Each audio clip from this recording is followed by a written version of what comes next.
നമസ്കാരം. തൃശൂർ മിനർവ അക്കാദമിക്കെതിരെ 500-ലേറെ വിദ്യാർത്ഥികൾ പരാതിയുമായി രംഗത്തെത്തി.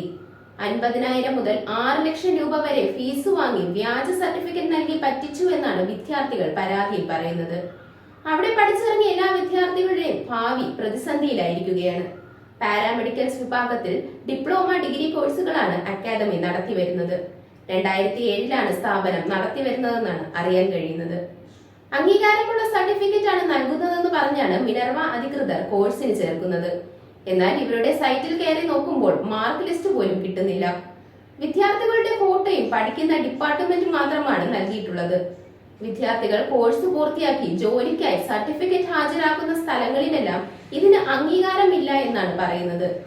കോഴ്സ് പൂർത്തിയാക്കി ജോലി ലഭിക്കാതെ വന്നതോടെയാണ് സ്ഥാപനത്തിന് അംഗീകാരമില്ല എന്ന് മനസ്സിലായത്.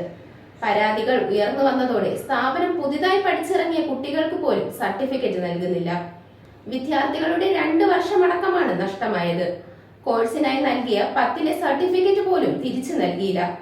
സർട്ടിഫിക്കറ്റ് ചോദിക്കുമ്പോൾ മറ്റെവിടെയാണ് വച്ചിരിക്കുന്നത്, വേണമെങ്കിൽ അപേക്ഷിക്കണം എന്നൊക്കെയാണ് മിനർവ അധികൃതർ പറയുന്നത്. ഇതിൽ പ്രതിഷേധിച്ചാണ് വിദ്യാർത്ഥികൾ കൂട്ടത്തോടെ തൃശൂർ പോലീസ് സ്റ്റേഷനിൽ പരാതിയുമായി എത്തിയത്. തുടർന്ന് മിനർവ അക്കാദമിയുടെ പ്രിൻസിപ്പലിനെയും വൈസ് പ്രിൻസിപ്പലിനെയും പോലീസ് സ്റ്റേഷനിൽ വിളിച്ചു വരുത്തിയിട്ടുണ്ട്.